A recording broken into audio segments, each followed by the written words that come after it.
And here's the thing, when you're 18 or 19 years old, a year seems like forever because it's 5% of your life.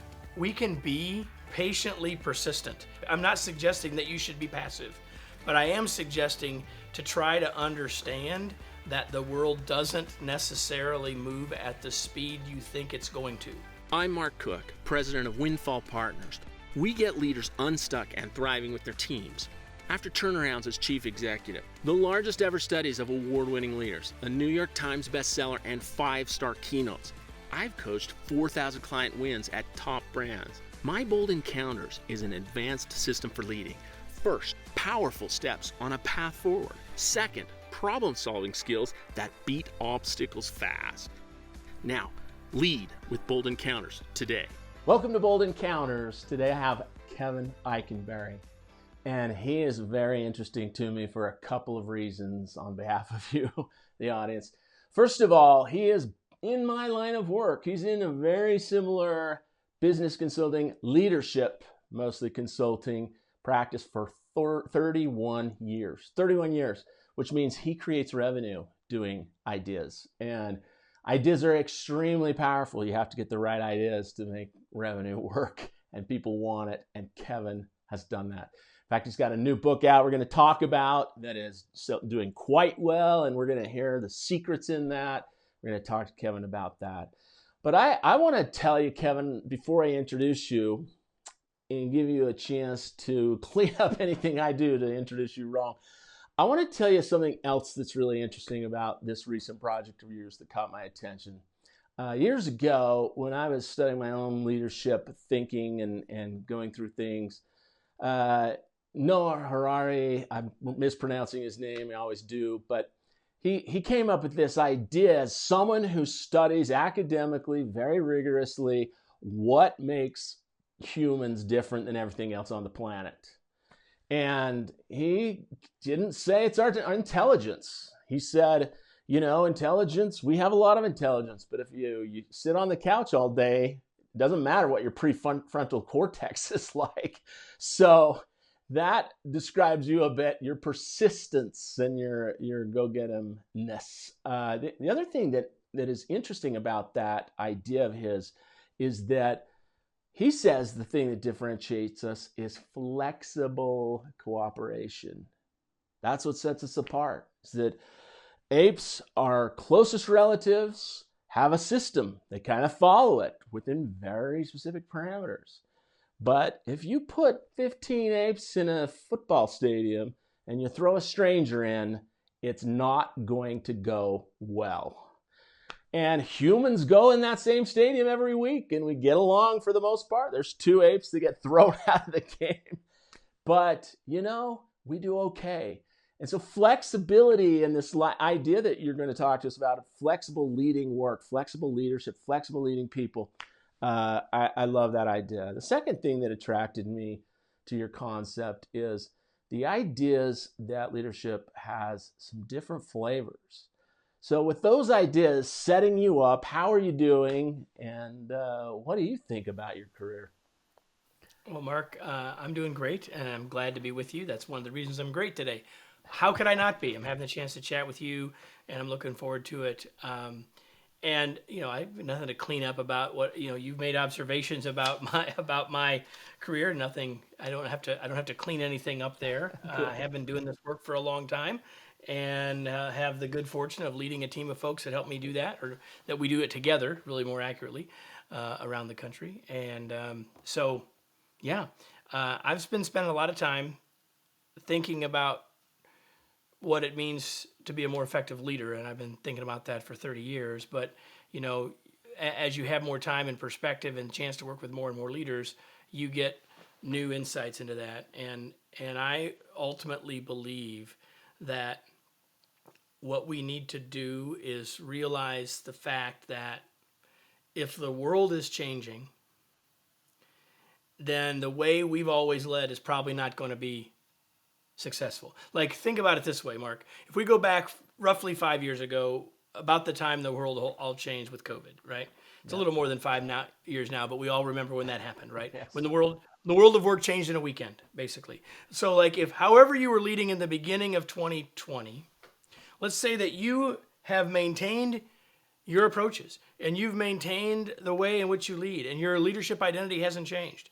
Do you suppose the world has conspired in all of the change and uncertainty to come closer to the way it is that you lead? Or is it possible that while how you were leading then might not have been awful, you might have been doing pretty well, that probably the world's changed such that you probably need to flex as well? I think that's almost a profoundly true statement that no one could argue with, right? Yeah, So we have to yeah. talk about and think about good what we bet. mean by flexing and what does that look like. But I think the world of work has changed more in the last 5 years than it did in the 70 previous. Yeah. And it changed so rapidly, like I said, in some ways over a weekend. And so we are living in a time of uncertainty that's unprecedented in a lot of ways, but just in the workplace, that we have to figure out how can we deal with that uncertainty more effectively.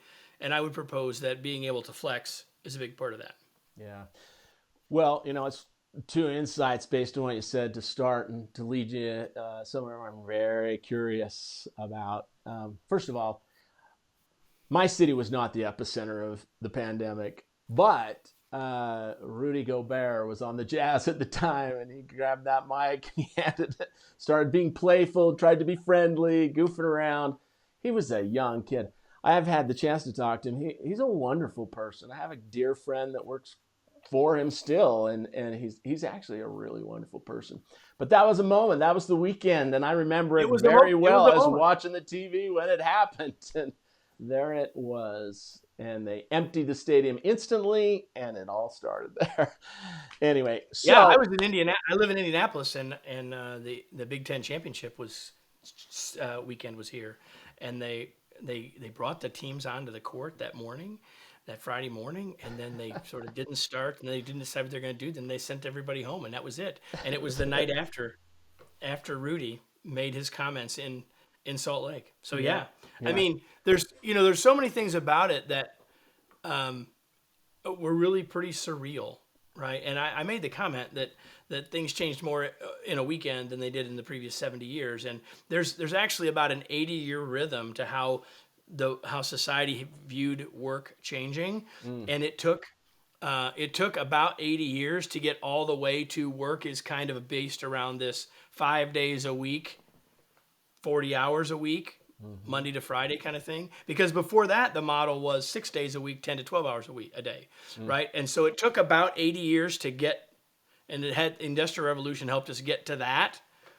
And then fundamentally in a weekend, it all changed. And we would have gotten to some of what we've gotten. Directionally, we were moving to more hybrid work and some of that stuff, but not nearly at the rate that it happened then. And you can't put that genie back in the bottle now. And so leaders that want to somehow get back to where it was, which fundamentally means getting back to what's comfortable. Because a lot of leaders adjusted pretty well for the first few weeks. Yeah. Maybe the first couple of months. But ever since, many leaders have been just trying to get back to that comfort zone of what worked for them. And I'm not throwing stones either, Mark, because there are a lot of people that had been in a leadership role for quite a long time and had success, and their businesses had success. And so they knew that what they had done should be able to be replicated, and they wanted everyone else to be successful like they were. So they said, let's try to get this back to the way it was, but you can't put that genie back in the bottle. And so now we have to think about what do we need to do differently to lead, because ultimately the context has shifted. It's just not as clear as it was. It used to be work was Monday to Friday, 9 to 5, and if it wasn't, you immediately said, "Oh, I do this." Yeah. Yeah. There's no single answer to that question now. It's the 1 hour conversation at the cocktail party about how everybody works. Yeah. It used to be a 2-minute conversation. Yeah. Well, we used to work alongside our 5-year-old too at some point in history for a long time. We fixed that. The other thing that is interesting about you to me is that if you take a look at all you know about this work world and people's effort, there's so many ways to look at it. There's, I need a paycheck right now. I don't care about any other topic. I need a job because I need some sustainable paychecks. I can be visionary enough to have a career. And what this show is about is it's bigger than that. It's life's work. Yes, you have to get food on the table. Yes, you have to make sure that you're in some sort of shelter, but you have to make a difference while you're here to be part of this human race. And I want to take you back to the beginning because you had to make choices like that in the beginning, and you chose very quickly in your career, relatively at least, this work of ideas and changing people's minds on not just how to lead, but how to lead their own work. And when you're 18, you don't get to be a manager instantly. You have to learn how to lead your own tasks and work and organization within your own scope. Tell me about that time way back when you were that age and thinking about such things. Well, uh, I think this is probably true for everyone. I think it's especially true for me, at least in my own head, that my kidhood was incredibly valuable to me in a variety of ways. I had a great family and all those sorts of things. But I grew up on a family farm. We had a farm related business. And so I had opportunities to have real impact, have the work that I did have real impact on the family's income, if you will, and on the business's success. I had the chance to be interacting with customers from a much earlier age than most people ever would. And not just, no disrespect to someone who's doing something in a grocery store or a retail store or something, but like making decisions and working with customers that had huge impacts on their livelihoods as well. So I had this tremendous opportunity to experience business at a young age. I had tremendous opportunity to observe leaders, not just my father, but other business leaders in our community, and really to operate while I was in college in a peer role with them. So not many people have that experience. So there was a time when I thought that that's where I would go home to, and that isn't what ended up happening. But what that did was set the table for me, Mark, to say my long-term goal is to have is to own a company, lead a company, whatever word you want, found a company, whatever word you want to put around that. And at when that goal was formed, it didn't necessarily mean I would be doing what I'm doing now. But by the time I got to the point of making a decision, that was the work, right? The work of learning, the work of developing others, the work of helping organizations improve, and ultimately about leadership. And so, my background has a huge impact on all of that, leading up to, as you said, 31 and a half years ago, when I decided to leave Chevron and start what is now called the Kevin Eikenberry Group.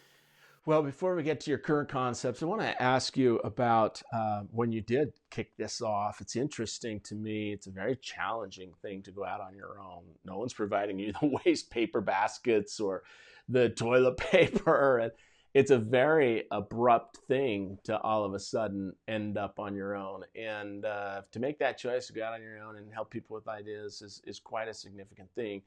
And what happens is you really gain some momentum when you find yourself not alone anymore. You start with maybe a part-time virtual assistant or something, and you grow with little specialists that are outsourced. And you got a team now. Tell me about that transition from jumping out, here I am, the start of the 31 years all by yourself, and how it grew to you orchestrating other human beings to get this big consulting firm to work. Well, yeah, you leave. I leave corporate America, and I'm like a lot of other people, whether they're IT professionals or training professionals or HR professionals, whatever, and they're going to do their own thing. And I remember people saying, "So, Kevin, what are you doing now?" I said, "I own a consulting company." They said, "How long have you been out of work?" I said, "No, no, no. I have clients, which means I have an actual company, right?" So, but the time came when, in order for it to have greater leverage and to be able to pull some work off of my plate so I could do the work that only I could do, that's where it started, right? So the first couple of folks that were with me were doing some things. We had some little We had some projects with clients that required some resources and expertise I didn't have, so I brought those people on board. We did that sort of thing, and then more consistently after that, it was adding marketing people, and then adding more thought leaders, trainers, coaches, consultant type people, and salespeople. So over time, it sort of built itself out over time, right? But you know, I never like there's absolutely nothing wrong, like zero wrong with being a solopreneur, being or being a person that has some virtual help but wants to basically be it themselves. Like that is perfectly wonderful. It's a set of choices that are just a different set of choices than I eventually chose to make, right? And so that led to me growing a team, which helped me in a variety of ways. One of which it allows me to say at the start of any session. So someone might introduce me, say he's written a bunch of books, he's done this, he's done that, and then I'll say the most important thing that you all need to know is that I'm just like you because I'm leading a team too. And so the side benefit of all that for me is that it gives me tremendous real life credibility with a group or with an individual that I'm coaching or whatever, for them to know that while the work that their team does might be different than the work my team does, the work that we do as leaders is way more the same than different. And so while context might be different, the work is very much the same. And so that has been a wonderful side benefit of growing a business. And because we've been doing it virtually for a long time, with most of the team spread out across the country, that gave us credibility too when we wrote a book called The Long Distance Leader, which came out 2 years before the pandemic. It's terrific.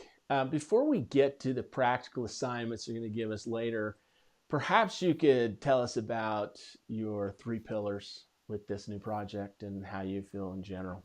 Well, I think you probably mean that I talk about the book. I talk about 3 parts in this book, and it applies to this book, but it applies beyond that as well. And that is that oftentimes training or a book or a workshop or whatever that might be is focused on the skills, right? People in my line of work get good at, hopefully, writing learning objectives. Here are what people are going to learn. And that skill set stuff is important. And that's what we all think about when we think about training, a workshop, or even reading a book that, I'm thinking about doing that skill set. The problem is that that's only one of the 3 pieces that matter. And so we believe that the 3 pillars, if you will, are mindset, skill set, habit set. So I don't need to talk about skill set. We can talk about what some of the skills are for flexible leadership if you all want.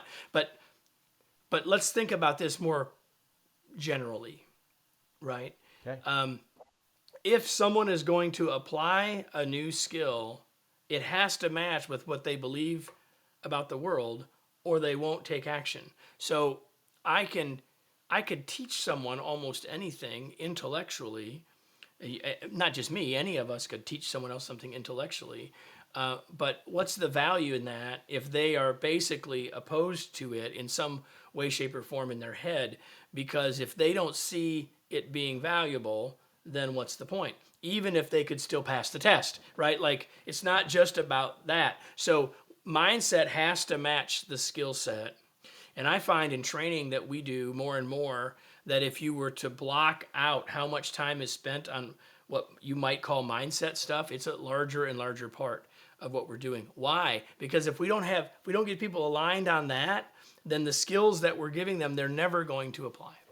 Yeah. So mindset, skill set, and then the last part is habit set. All of us have had an experience where even if we are excited about the new skills and love the new skills and see relevance in new skills, then we go back to work or we put the book down and now it's the real life in the real world and we don't translate it into doing it, right? So how do we translate the skill into the habit?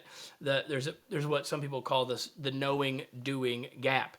And so I believe we have a better chance of closing the knowing-doing gap if we have the mindset right first. So mindset, skill set sets us up, but still people have to go do it. And if we don't go do it, it won't make any difference. Yeah, I think the skills are so interesting, and people can grasp those, and those are generally valuable. But like we're going to talk about in a minute, specific requirements or specific assignments you're going to give us this week puts an urgency that you have to do it. But a mindset's kind of like your own version of that, where if you get some passion behind the concept, or you see the need behind what you're doing, then there's this motivation that doesn't go away in 20 minutes like you get from a rah-rah speech or something. And then the habit part, I want to hear how you do that, but let's just talk about the second day. Like if you can learn the best skills you can, but if the second day you kind of quit doing it because you don't have this fire and this passion that's burning within, that you understand the purpose, that second day you quit, you don't do it anymore, it was kind of a waste of time, and you fall in that 70% that forgot everything within 3 months of training, and nothing's valuable there. Well, Zig Ziglar used to say that we keep taking a bath. We don't just take one bath and then we're done. Like we have to take another bath, and it may feel good, but we got to take the bath. And so the thing I would say here with anything, whether it's what we're talking about today or anything else, is that we need to think big about a why, and that's what you were talking about. Like, what's the why? Do I have any passion around making this change? See, here's the thing we don't think about. All of us would say change is hard, and if we've been to some workshop or we've been to some training or we've read some book, and we say, hey, that'd be a useful thing for me to do, it means we have to now change.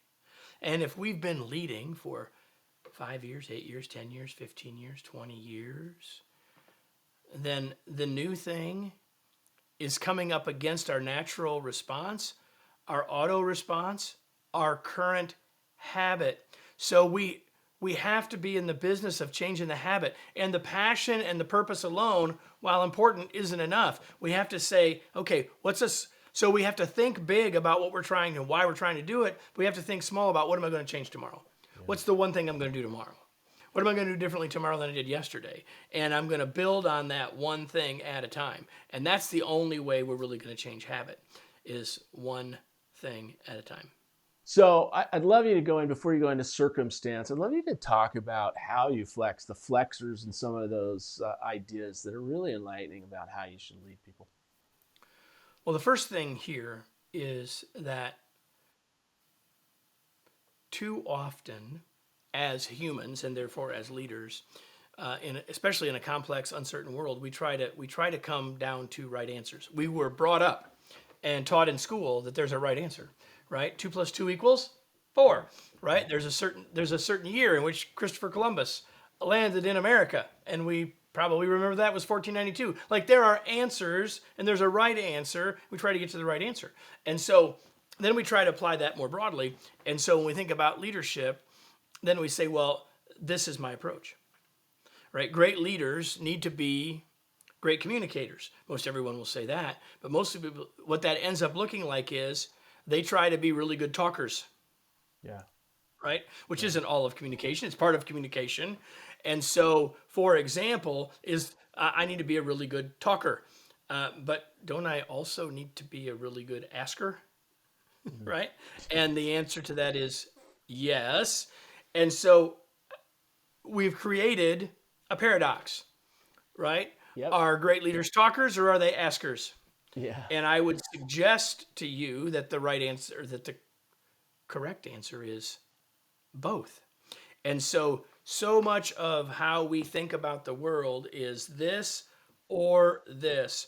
And the idea in flexible leadership is that there's way more things in our world that are ors rather than, that are ands rather than ors, right? So if we think about the world as either or, it's simpler, but it doesn't really help us when most things are more both and, right? So let's take another example. So, and it's not one of the flexors in the book, but it gets us to this whole point.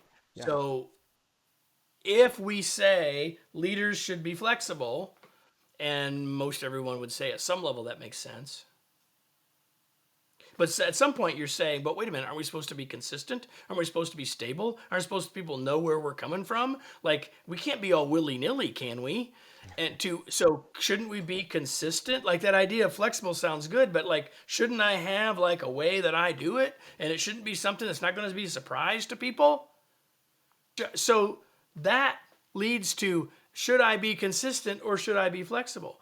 And I would suggest to you, think about a mature tree. Maybe you can see one where you are now. You can certainly see one in your mind's eye. And that tree is clearly stable, solid, and consistent. It's rooted. And it doesn't take much breeze for you to see that that same tree that is consistent and solid and stable is also flexible. And in fact, when it stops becoming flexible, it's more likely to fall. And so the reality is that it's not flexible or consistent, it's both. And so in the connection to the tree, we would say, well, a tree is stable because it's rooted. I would say as leaders, we need to be stable and consistent on some things that we are rooted on, like purpose, like principles, like values. But we should be consistent on the what and the why, but flexible on the how. And the daily work of leading is the how of leading. It's the approach that we take to every situation that comes across our desk, across our email, walks into the room, shows up on the phone, et cetera, et cetera. And so before we can get to flexors, which I've now given you a hint of what they are, the reality is that the ends of the flexors are rarely the most effective answer. The right answer is somewhere between, managing the tension between those two things.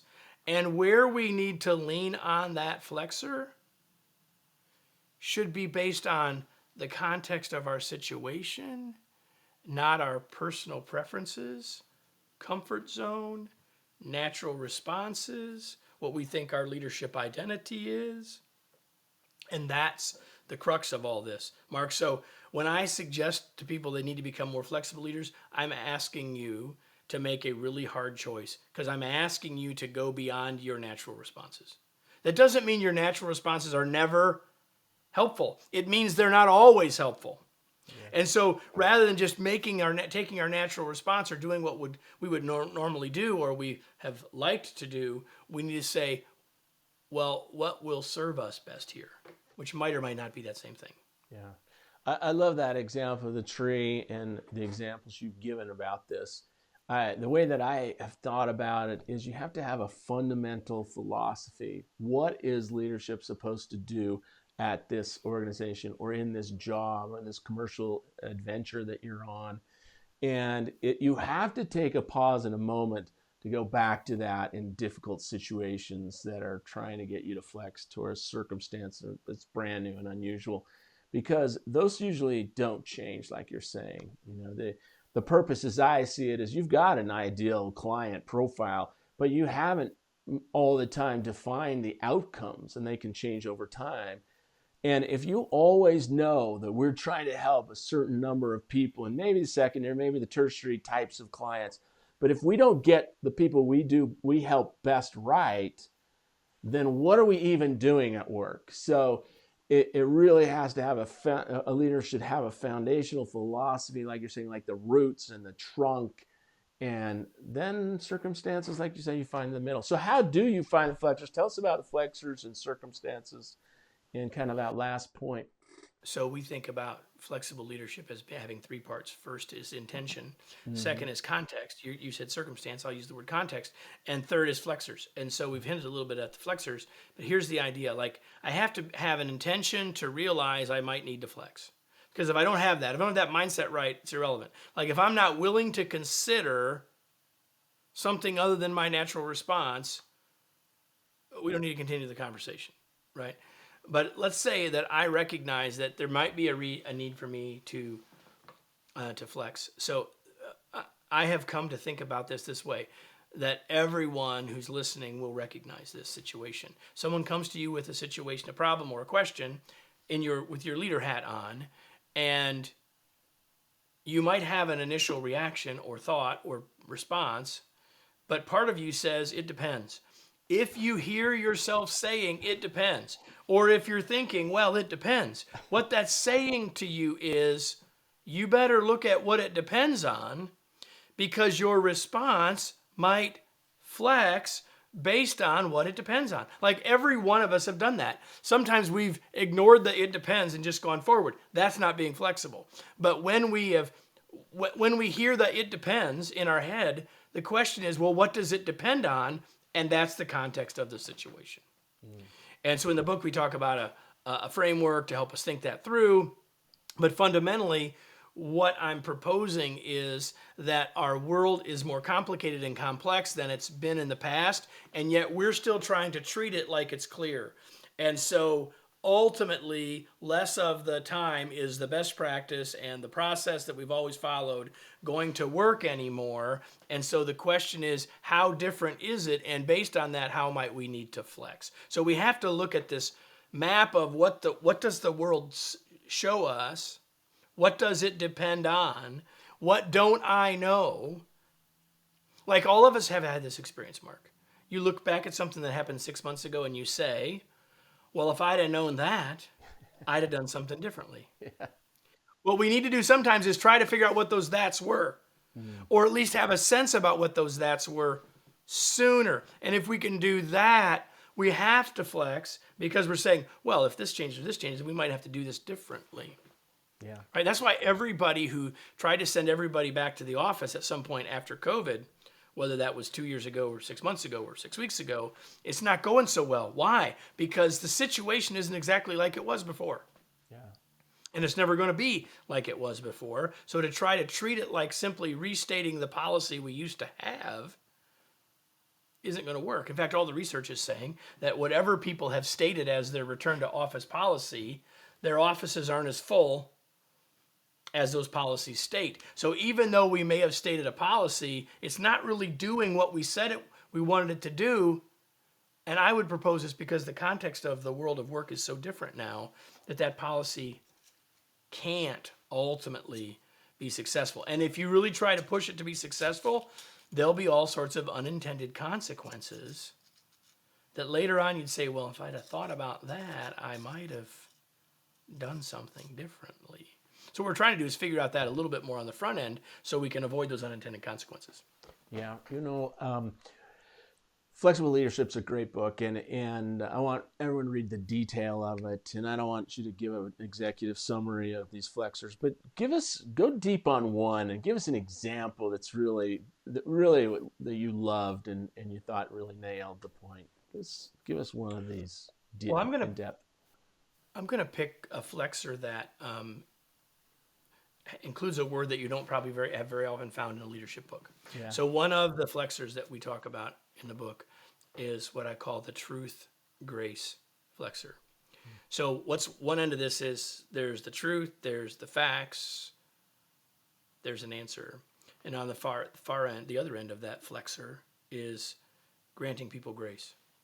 So here's an example. Like if I asked you a simple question and said, if someone's performance and behavior is not meeting the standard, should they get the feedback that they need with clarity? Should we be truthful with them? And most all of us would say yes. And I would say maybe. Like ultimately yes, but let's just imagine a situation where, and this isn't one that I have to imagine because I can think of it, it's happened for me multiple times, where I needed to give someone some feedback, some corrective feedback on something in the workplace. And I had a scheduled meeting with this person, okay? Mm-hmm. And I was prepared to share with this person what we were going to talk about, and the day before her grandfather died. So what should I do then? Should I go exactly where I was going to go with truth and say boom, boom, boom, or should I grant that person some grace? Now, I'm not saying I'm going to let that person go and let that person slide and never, ever bring that up. That is not what I'm saying either. But in that moment, I'm probably going to lean a different place on the truth and grace flexor than I might have the day before. Yeah. And we would all say, well, sure, Kevin.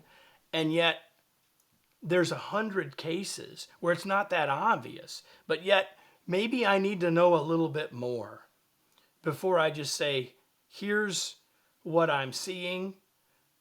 Because, and let me give you this feedback, right? Because the reality is that until we understand the context of their situation, we can't really know. So, how long have they been doing this work? Do they know this work? Have they done this work successfully in the past and they're not now? What's changed? How does that change what I need to do here? What's going on in the rest of their work that might be impacting this? There's a whole bunch of things we should think about that might impact where we go on the truth and grace flexor in this moment. This does not mean that we let people off forever. This isn't about spin or anything like that. It's simply about what does the current context of the situation tell me for that person that might lead me to think differently about this, at least right now. Yeah. There's an example. I love it. I love that example. The thing that it makes me think about is, while that is not obvious, where you walk into someone and you just do what you always did, like you're saying, and you just instinctively act, which is a little animalistic in leadership to just do what you've always done. But it happens, I would say, 90% or 80% of the time.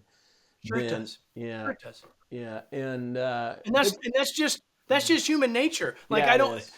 like Mark's not, for you listening, Mark's not saying something there to castigate you or to make you feel bad. It's just to say, if we don't have some other way to consider it, that's all we're ever going to do. We have Is what we've routines. always We done. run them. It's efficient. We've learned a lot. We've invested a big education to get some of those routines, and we run them. But what's interesting about what you're saying also on the other side is that feedback is always best. You know, I dove into feedback in one of my earlier books, and feedback is always best when it's not always, but feedback is almost always best when it's given immediately, and it's more accurate in some of the other things. And with grace in the form of compassion and love and kindness, it does wonders. Without that, it's actually killing morale and productivity 90% of the time. But what you're saying is, if you go deeper even than that, and you find out what the context is and what's going on in the situation, before you automatically assume that it is the 90% of the circumstances where this applies, then you are going to be more effective. But the other thing that on the other side is that there will be a lot of people that never give the feedback, A, and B, if they do wait because they found out the situation, will say, well, it wasn't appropriate, so I'll just forget about it and let it slide. It's going to be awkward. It's going to be uncomfortable. It's going to be unnatural to now put it out of time back into that time. And if it's not focused on the past, if it's focused on what you actually want in the future, and you're going back a couple of weeks, it's going to be fine, because really what you want is what you want. You don't need to go back 2 weeks ago when the ant just died or something terrible happened. You really just want to create a blueprint for the future and not tell them all the things they did wrong 2 weeks or 2 months ago, right? Yeah, another one of the flexors is positive feedback and corrective feedback, right? And some people are pretty good at giving the corrective and not very good at giving positive, and some people, they never really get to the. So like here's the point again: we have a natural place on these flexors where we probably are, and for most of us, they lean pretty heavily to one side or the other of the flexor. And I'm suggesting that you need to consider how much you might need to adjust along that line, along that flexor, today, tomorrow, and the next day. And so you may not be the same place every day on those. That doesn't mean that both positive and corrective feedback aren't required. It just means, what does the situation say right now today? Yeah. One of the things I've learned about giving corrective feedback is, if you might have 7 things you want to give someone, but if they've been on the job for 7 weeks, you can't give them all 7 today. They can't work on all 7. Nope. Where are you going to start? Yeah. That doesn't mean you forget the rest, but like what will serve us best today? And oh, by the way, what are they doing great that we don't make sure we're telling them too? So we got both of those things happening, and that's flexing. So there's a time when maybe what I need to lean into today is more positive, but there's another time when that doesn't mean we're ignoring the negative. That means that we're thinking about how and when makes the most sense. How? Why? for that person to receive and apply the feedback. The only reason we're given feedback is so that they will accept it and apply it. Yeah. So we've got to make sure we're giving it in a way so that they will accept it and apply it. And by the way, accept, everybody, is not the same as hear and understand. Like, they have to hear it and understand it, but that's different than accepting it. Like, you've had the situation in your life where someone gave you feedback, you heard it, you understood it, you didn't like it, didn't accept it. Yeah. And until you accept it, you're not going to apply it. You're just not going to. So we have to think about, how do we get them to that point? How do we help them get there? And that might mean we have to do it differently than we might normally do it. Or we have to do it differently with one person than another person. And we might have to be a little more patient. Yeah. Because people come to acceptance of something in their own time, not in the 12 minutes you have for the coaching session. We could do a whole hour on feedback, really. I want to ask you one last question on it, though, because it's such an interesting topic to me. Well, maybe 2 or 3, but no more than that. So there's a person that's, I don't know, 1 in 100 in population, or 1 in 50, not really 1 in 10. Everyone gets a little defensive the second they sense feedback's coming. But there's some people. I think everybody does. I think everybody does. But go ahead. Everyone does. But there are some that the second they sense it, it is game over, and the emotions are shut down, and there's no even hearing it, let alone accepting it. They don't even get to the hearing of it. So what are your thoughts on approaching someone like that? Well, first of all, we all have that word feedback. We all have a bunch of baggage about it, right? So the first thing is, for a person with whom I've seen that sort of behavior before, I'm definitely not going to use the word feedback. Okay. And the second thing I'm going to do is to recognize that if I'm giving feedback, most of us think about giving feedback as something that I'm telling them. But the thing is, the other person has a perspective on their performance too. So what I almost always do, or certainly try to do, is, like, let's say I need to give you some feedback, Mark. I have some ideas that I've made note of. I have some data, whatever it is. And where I'm going to start is, so Mark, I want to talk about the presentation you gave last week or yesterday. I really am curious how you thought it went. What did you notice? What were your observations? So I'm asking them to fundamentally look at their performance and identify what might have gone well or what might not have gone well. And I'm going to try to get them to do both of those things. What went well, what didn't go well. But I'm just going to open up with that kind of question. And here's the thing. Anything that they say there's no defensiveness, because people don't argue with their own data. So if I can get Mark to say, well, I didn't think I was really nervous at the beginning, or I thought the opening wasn't very good, then I can say, well, okay, so tell me more about what you meant by that, about that. Or I can say, I saw some things there too, but what's leading you to say that? Now we're having a conversation, and the more that it's a conversation, the less likely that Mark will get defensive. And if we've already talked about, and I've acknowledged and shared and gotten him to share some of the positive things that he saw, then he's far more open to what I've got to say on top of that. But it's got to come from him first. So the sooner that I can get the other person involved in saying, what did you see? What did you notice? Yeah. The better. Yeah, that's brilliant, because then you have a chance to be more positive. You can just react to their own feedback on themselves. The thing that's interesting about going to the future is that when you have to correct something, let's say a sales rep isn't prepared for a sales presentation or something like that, we don't once it's over, and we can take them out for 2 more days, or we can correct it in the future. And if we say, look, this is exactly how things might want to look for many people in a situation that's like that in the future, and what should happen, then we don't need to even address and by the way, those things are so great. I think you're going to love doing them. I'd like to see you do them. I'm going to come out and visit with you and go on other appointments with you. And I look forward to seeing, because even as great as you were yesterday, these are going to be a lot better, don't you think? And is that okay? And just projecting to the future instead of making them deal with the past, so that they have to spend 2 days talking to their spouse or their significant other about the mean boss and all the nonsense that happens with feedback. Well, the past is data and a context for what comes next, because we can't change the past. We don't have a flux capacitor and a DeLorean, so we can't change the past. We can only move forward, right? Right. So to wind up, I want to ask you to do a special favor for us. I Okay. love to finish these interviews in kind of a bonus section where we get you to give a few people some advice. First of all, the very young, the 18-plus-year-old person who's just entering the workforce. They used to mow lawns. Now they're going into the real world of work, and give them your very best one or two pieces of advice that top everything, in your opinion. Think big. You don't have to know what your long-term goal is, but don't be afraid to think big about what that could be. But start small, because you're not going to get there tomorrow.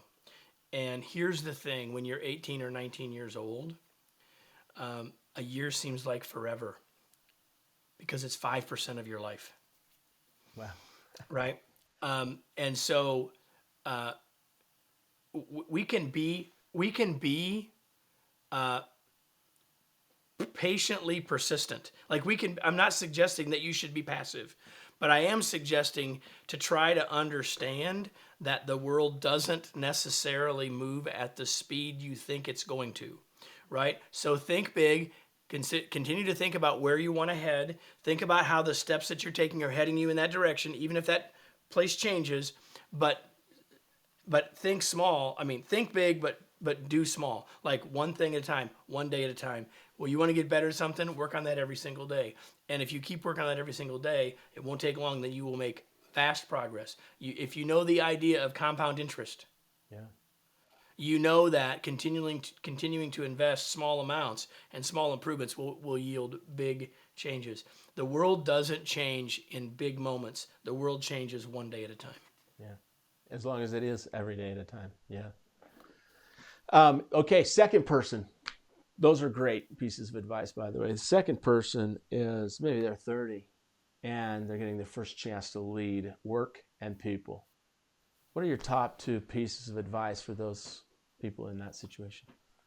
Number one, if you're a frontline leader for the first time, the first thing is to recognize this is the hardest transition of your career. That this you were promoted because you were good at the work, but what you were good at before is not what you need to be good at now, which means that you have to start studying and thinking about people and processes and not just specific data. Like your expertise, like you were a good salesperson, you're the sales manager, right? You were a good accountant, you're the accounting manager. And so your expertise in the work is table stakes. And so what you need to focus on now is not doubling down on knowing that stuff, but being willing to let go of that stuff a little bit so you can work on things like, how does change happen? How do I communicate more effectively? How do I give coaching and feedback? Like those are the tools you need to build now. The tools of leading, which are not the same as the tools of doing the work. Yeah. It's having Oh, and then you should probably go read my book, From Bud to Boss, because that'd be the best book to read if that was you. Bud to Boss. Bud to Boss. From Bud to Boss. Yep. Awesome. Do it. Go read it. We'll get you some information on all these books in just a second. The last one is a leader that's in transition, that's at a crossroads. They might just be buying the company from their parents, who are now disappearing, and they're the only leader instead of one of them. Or they got hired by a private equity firm to go to a new company, new station, and they're starting. They've done it before, but they're going to start being a mid-sized CEO now. The person in transition, what does this top leader or high-level leader need to know from you? Go back to your roots. Be really clear. We talked about the idea of the tree, right? So refresh yourself, reframe yourself on your foundational stuff. What are your values? What are the things that matter the most to you as a leader? What is the purpose of the organization? Remember that you have lots of new things that you'll have to deal with now, but the fundamentals don't change. So remind yourself of the fundamentals. If you to use the sporting analogy, blocking and tackling still matters. And so don't underestimate or forget those things. As a leader, keep those things in mind. Keep yourself grounded so that, because in times when it feels like everything's changing, it's not. So the things that aren't changing, we have to be especially clear on. And when we can do that, we have a much better chance of succeeding. Excellent advice. Excellent advice. Kevin Eikenberry, give us a couple of minutes to end here. Tell us where we can find you. Tell us where we can read this new wonderful book, Flexible Leadership. Tell them where to chase you. Well, here's the thing. If you can spell my name, or if you go to the show notes and see it, kevineikenberry.com. So KevinEikenB as in boy, ERRY.com. That's where you can find sort of everything about us. If you're a LinkedIn person, you can put my name in the search. You will find me. Please follow me there. Connect with me there. We post content there and all the other social, well, not all, many other social media channels as well. But I have two specific things. So you can go to, once you go to kevineikenberry.com, you can click on books. You can see we mentioned several today that would be available, but specifically around flexible. If you go to kevineikenberry.com/flexible, you'll get access to where you can go buy the book. You'll get access to a free chapter a sample chapter. You'll get the way to see that if you want to buy multiple books, what bonuses you can get for doing that. All that by going to kevineikenberry.com/flexible. And one more thing, if you go to kevineikenberry.com/gift, GIFT, I have a special gift for you because you listened to this conversation with Mark and I. And that gift is a masterclass that we created on building our confidence and the confidence of others. And so confidence is a critical part of our ability to lead more effectively, including doing it more flexibly. And so you can get that masterclass, which we sell every day for $79, but you can get it for free by going to kevineikenberry.com/gift. It's terrific. Thank you for the gift. It's terrific. Go get that. I want to thank you. I really feel strongly about this idea of flexibility as I started the episode with. And it's just fascinating to me that what sets us apart, according to some of the most impressive experts at what humans are all about and what we've been about, is that we can lead our work and lead each other in flexible ways. It's our innate advantage. So read this book, do it, and get it done today. Thank you for joining us. Thanks, Kevin. Thanks, Mark. Thank you for joining us to get leaders unstuck and thriving with their teams. You've heard a little bit about the power of bold encounters and leadership. Watch on, go to full episodes with the iconic expert interviews at markspencercook.com/podcast. And please subscribe. My site takes you directly to YouTube video and podcast versions. Please make comments, share this with your friends. Also, reach out to us to just brainstorm your priorities, challenges, events, or how bold encounters might help. Visit windfallpartners.com, click the Let's Talk button without obligation, and reach out. I look forward to speaking. Thank you for joining us. Now, let's lead with bold encounters today.